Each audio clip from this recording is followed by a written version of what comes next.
Thưa quý vị khán giả, trong di sản văn hóa nghệ thuật nói chung và kiến trúc nói riêng, ông cha ta đã để lại nhiều giá trị quý báu. Kiến trúc nhà gỗ Việt Nam mang đậm những đặc trưng văn hóa của người Việt, được tạo dựng qua nhiều thời kỳ lịch sử và được lưu giữ đến ngày nay. Chương trình Không gian sống xin được mời quý vị cùng chúng tôi tìm hiểu về vấn đề này.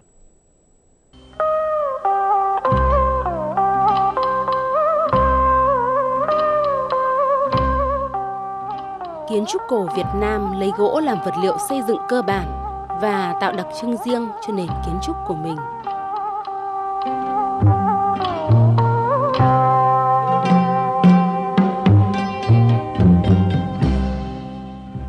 Dù là công trình lớn hay nhỏ, dù là các công trình tín ngưỡng hay nhà ở, vật liệu xây dựng sẵn có ở địa phương đã được khai thác và sử dụng phổ biến như gỗ, tre, nứa, lá. Sau này có thêm các vật liệu khác như gạch, ngói, sành, sứ, nhưng gỗ vẫn là vật liệu chủ yếu.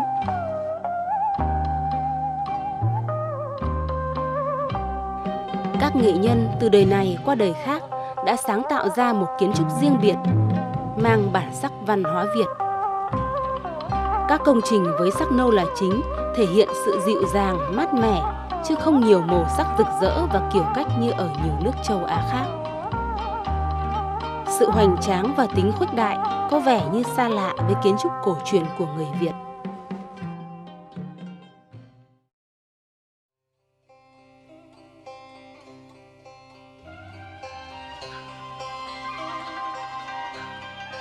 Trong kiến trúc Việt truyền thống, mặt bằng của hầu hết các ngôi nhà đều có hình chữ nhật, với đơn vị là gian, như nhà 3 gian, 5 gian, 7 gian, 9 gian, với 1 hoặc 2 gian phụ hai bên.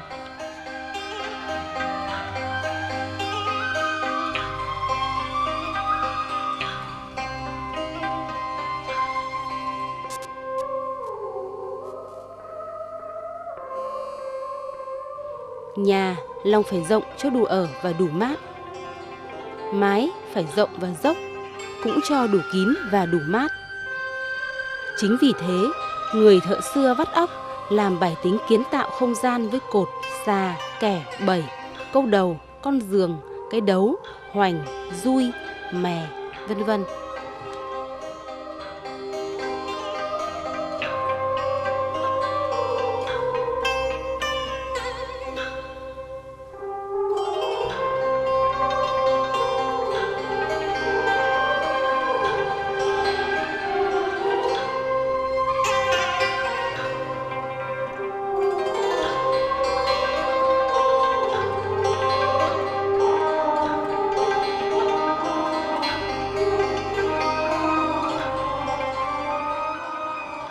Người xưa đắn đo cẩn trọng, dụng khúc gỗ nào vào việc nào rồi định đoạt kích thước, theo cách tính của cha ông truyền cho.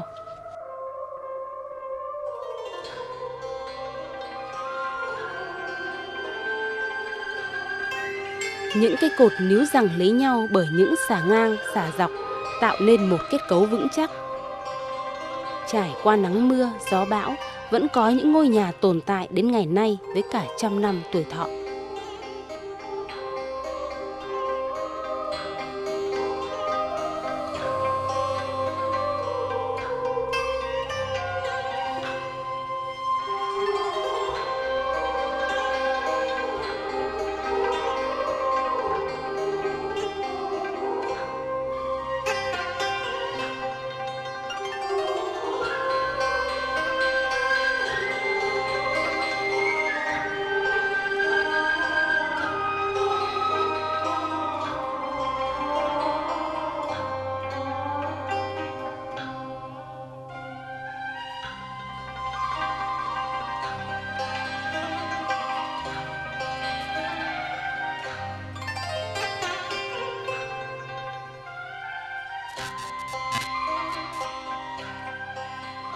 Người Việt cổ, trong việc xây dựng nhà ở luôn đề cao tính chân thực, sự giản dị và tính chừng mực.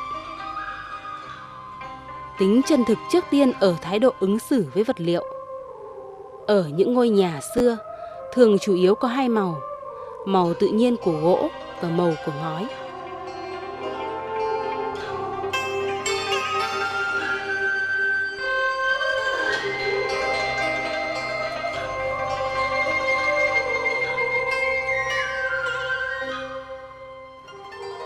Gỗ được sử dụng với những tính năng và vẻ đẹp vốn có, thường để mộc, sơn phủ hạn chế.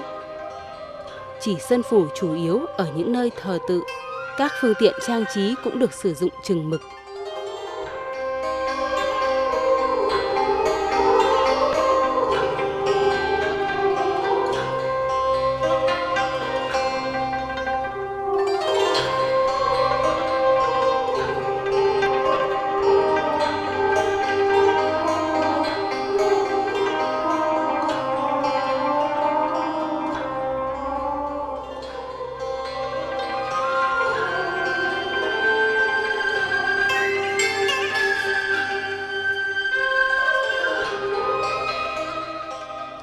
Cột trong nền kiến trúc cổ Việt Nam đều được làm bằng gỗ nguyên cây, không có cột nối và trơn nhẵn.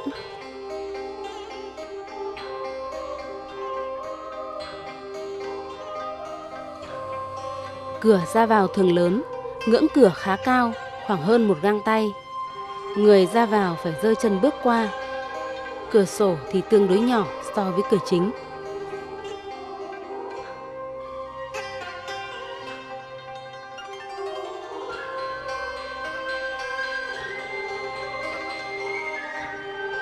Tính giản dị trong việc kiến tạo ngôi nhà gỗ của người Việt không đồng nghĩa với tính giản đơn. Để tăng vẻ đẹp, vẻ thanh thoát cho căn nhà, người thợ xưa thường tạo ra những đường chạm trổ, gắn những bức chạm giữa những xà dọc và xà ngang. Trong kiến trúc cổ Việt Nam, chạm trổ là phần rất quan trọng. Nó thể hiện tinh thần công trình. Ở đó, những người thợ theo ý tưởng của chủ nhân mà để lại các dấu ấn của xã hội đương thời, hoặc tôn giáo, tín ngưỡng hay những sinh hoạt dân gian làng xã của từng vùng, miền trên các tác phẩm chạm khắc của mình.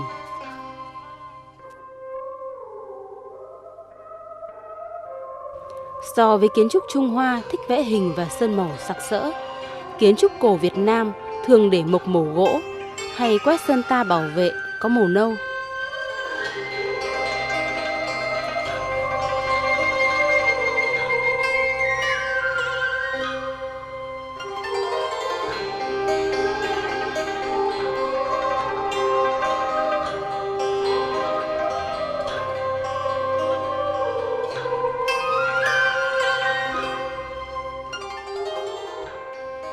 Mỗi hoa văn, họa tiết trang trí đã được bàn tay tài hoa của các nghệ nhân chạm trổ thành những tác phẩm nghệ thuật độc đáo.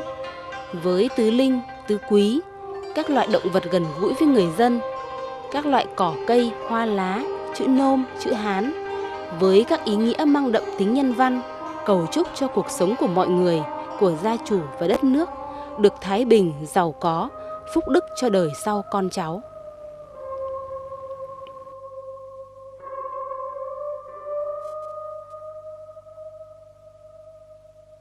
Kiến trúc nhà gỗ Việt Nam được coi như một di sản văn hóa quý giá, là điển hình của một nền kiến trúc mang đậm tính nhân văn, phù hợp với tính cách của con người Việt Nam.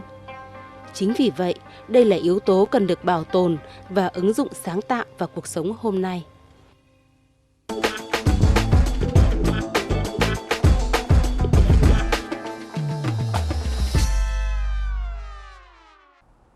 Hiện nay đã có nhiều công trình nhà gỗ kết hợp được kiến trúc hiện đại và nét truyền thống của dân tộc. Chương trình Không gian sống hôm nay mời quý vị đến thăm một ngôi nhà như vậy.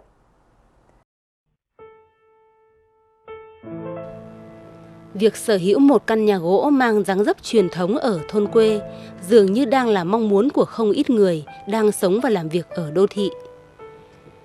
Có một chốn bình yên để thỉnh thoảng về gặp gỡ người thân hay cùng với bạn bè nghỉ ngơi và tĩnh dưỡng cũng là một niềm hạnh phúc.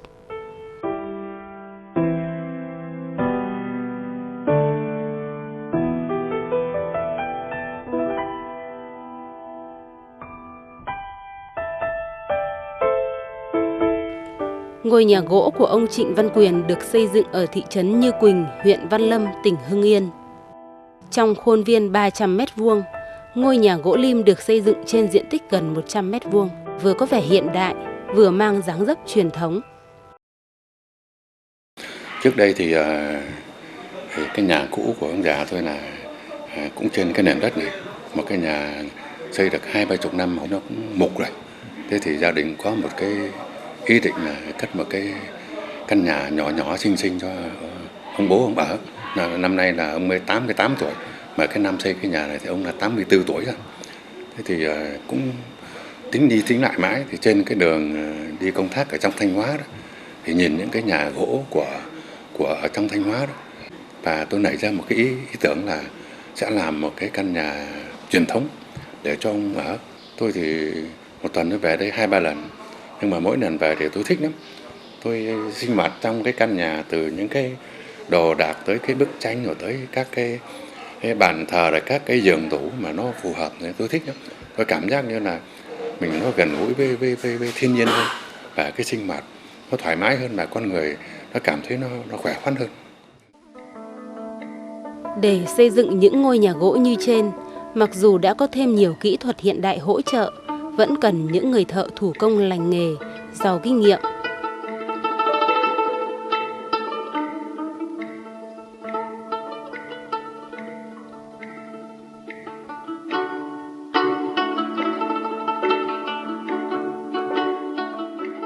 Đây là nghề đã bị mai một nhiều, nhưng rất may là ở một số làng vẫn còn giữ được nghề. Làng Tràng Sơn, huyện Thạch Thất, Hà Nội là nơi vẫn còn lưu giữ được những tinh hoa truyền thống của nghề mộc.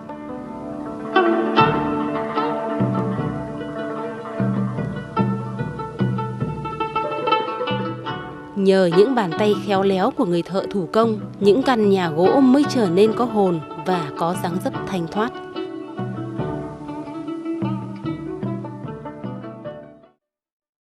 Hiện nay với xu thế mà làm nhà gỗ của khách hàng đó, thì họ có một số khách hàng có những cái nhu cầu riêng như tự chung, thì họ có thể có một số cái nhu cầu chung về cơ bản, như là ví dụ như là kiến trúc thì mang không khí của kiến trúc truyền thống Việt Nam mình, và hai nữa là về cái công năng thì chắc là phải đáp ứng được cái cuộc sống hiện đại bây giờ, với thói quen sinh hoạt bây giờ nó cũng có thay đổi khác với ngày xưa. Đó, ví dụ như là khu bếp và vệ sinh thì đó là thường với những cái nhà quy mô vừa phải, không phải nhà lớn lắm mà có thể tách ra thành khu riêng đó, thì họ có thể khép kín luôn ở trong một căn nhà mang kiến trúc truyền thống bây giờ. Để đáp ứng những cái đó thì mình có kế thừa cái kiến trúc truyền thống của ông bà mình, là về ví dụ cái hệ khung cột, ví dụ nhà kể truyền ở miền Bắc đó, trong đó có thể có chạm khắc hoa văn, mình giữ lại những cái nét mà là những tinh hoa của trong ngày xưa.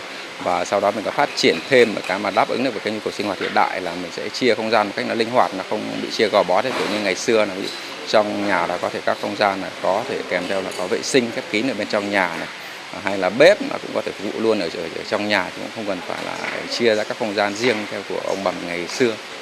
Với điện nước thì mình cũng có kết hợp được, và cũng đã có một số cái thành công là mình đưa ra cái giải pháp là ví dụ các cái đường dây điện có thể kết hợp với các cái nẹp phào chỉ gỗ để mình đi ở phía bên trên của các cầu cấu kiện gỗ đó. Thì khi mình hoàn thiện xong thì với cái nhà gỗ ngày xưa thường là sẽ không có điện, với cái nhà bây giờ thì mình dùng cái hệ thống phào nẹp gỗ để mình che nắp các cái đường dây điện đi, thì nó cũng khá phù hợp với cái ngôi nhà gỗ hiện tại, mà vẫn đáp ứng được cái thẩm mỹ và lại giải quyết được cái công năng hiện giờ.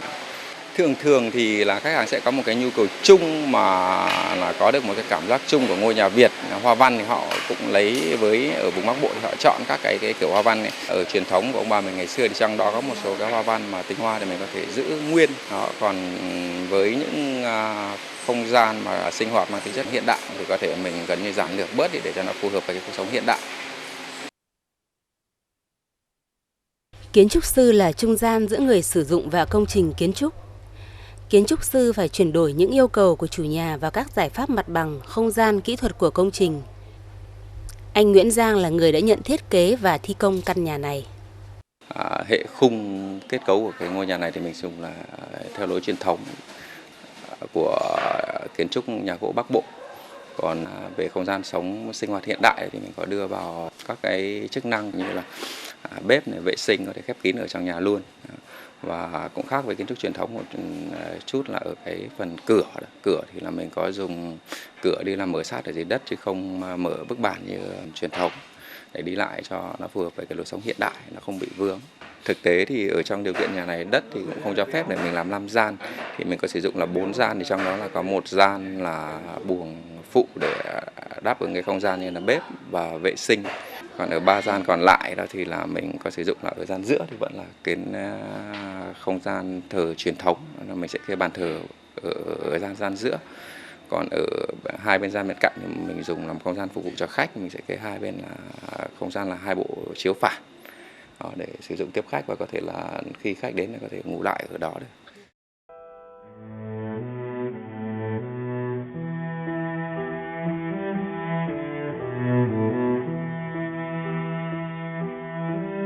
Do chủ nhà không có điều kiện chăm sóc nên sân vườn ở đây không bố trí nhiều cây xanh và thảm cỏ như thường thấy ở những công trình dạng này.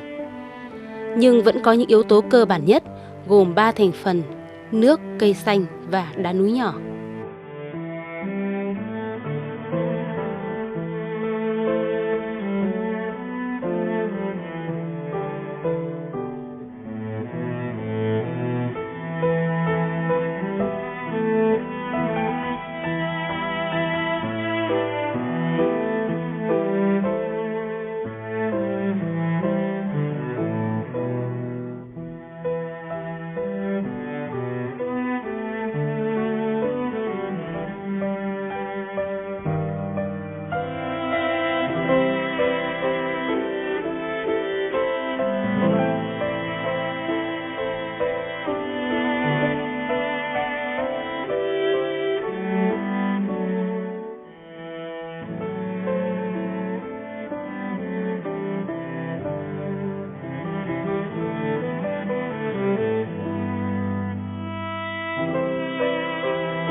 Dù sân được lát gạch để đảm bảo sự sạch sẽ và không tốn nhiều công chăm sóc, nhưng việc sắp xếp cây xanh như thế này vẫn đem lại nét tự nhiên của thiên nhiên Việt Nam.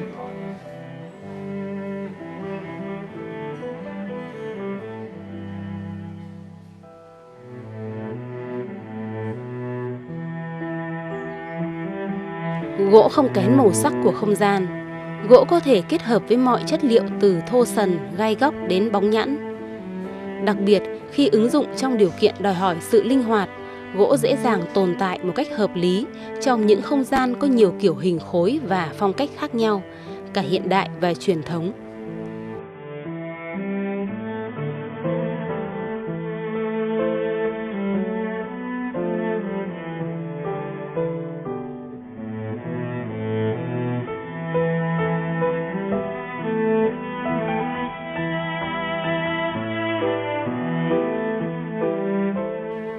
Toàn bộ căn nhà này được xây dựng và hoàn thiện trên 3 chất liệu chủ yếu là gỗ lim, đá xẻ và đồng để trang trí, với tỷ lệ hợp lý khiến cho ta có cảm giác của sự hài hòa.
Ngôi nhà được thiết kế gồm 3 gian theo kiểu nhà kẻ chuyền ở Bắc Bộ và một buồng phụ phía bên phải.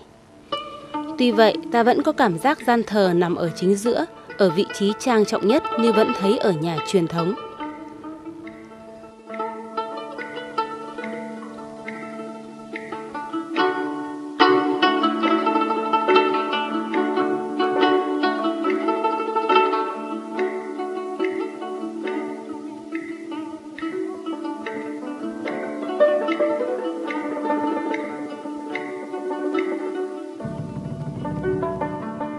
Gian bên phải và bên trái đều được kê 2 chiếc phản sát vách sau của ngôi nhà. Phản gỗ pơ mu được mài nhẵn, không chạm trổ cầu kỳ theo yêu cầu của chủ nhà, tạo nên cảm giác vừa sang trọng vừa giản dị.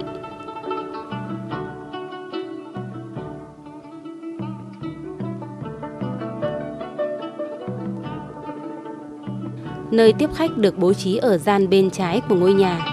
Những vật dụng hiện đại được sắp xếp hài hòa trong không gian mang dáng dấp truyền thống.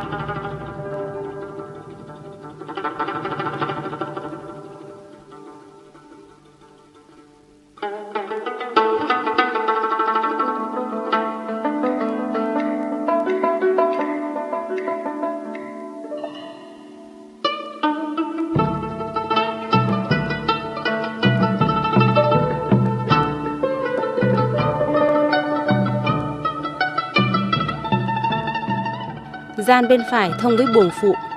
Buồng phụ khoảng 13 mét vuông, được thiết kế hợp lý gồm công trình phụ và bếp.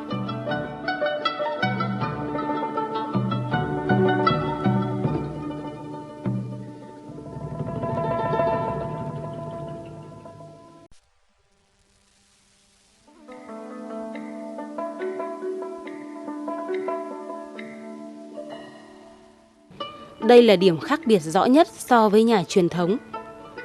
Mọi sinh hoạt đều rất thuận tiện như ở nhà hiện đại. Ở nhà truyền thống, đây là các công trình nằm riêng, thường ở nhà ngang không liên quan đến nhà chính. Như trên đã nói, nghệ thuật trang trí và chạm khắc từ lâu gắn bó khăng khít trong những ngôi nhà gỗ của làng quê Việt Nam. Ở những ngôi nhà gỗ xây dựng hiện nay thì họa tiết trang trí thường đơn giản hơn tùy theo yêu cầu của gia chủ.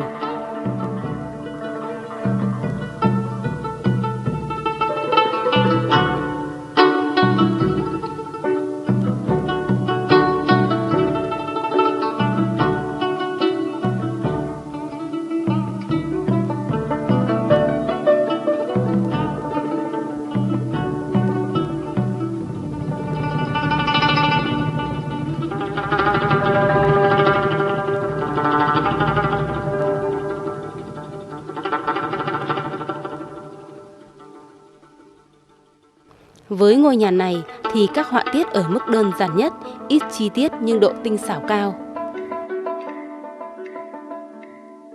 Họa tiết chỉ tập trung ở các bức tranh gỗ treo trên tường.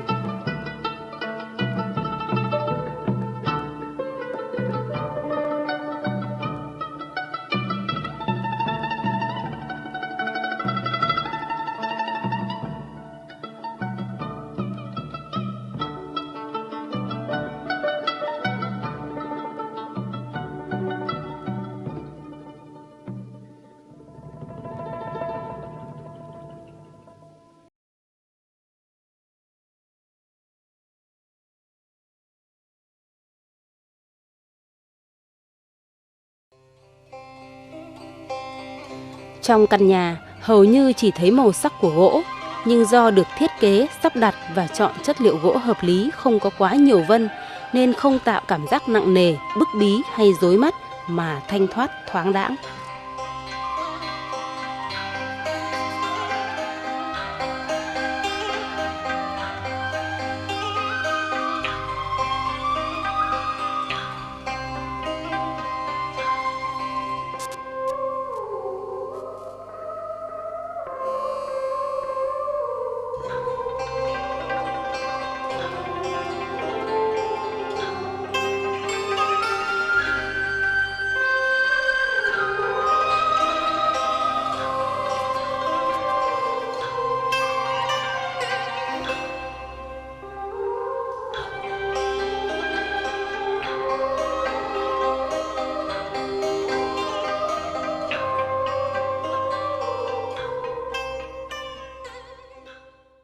Sau khi mà cái nhà này xây xong đó, tới giờ này được 3 năm rồi.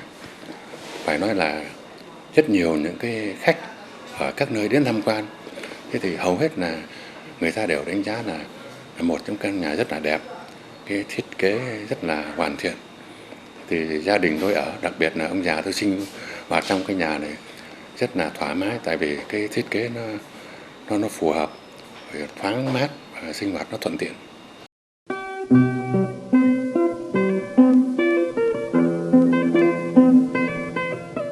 Trong cuộc sống công nghiệp hóa hiện nay, văn hóa truyền thống như một thảm đệm để con người cân bằng lại. Những ngôi nhà gỗ hiện đại nhưng mang dáng dấp truyền thống, giàu tính thẩm mỹ, giữ được hồn cốt dân tộc là một trong những chiếc cầu nối giữa truyền thống và hiện đại.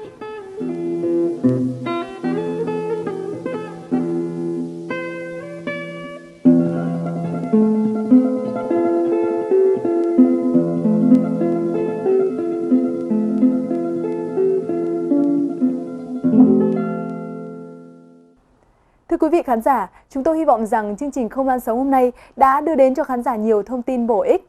Xin chào và hẹn gặp lại trong những chương trình lần sau.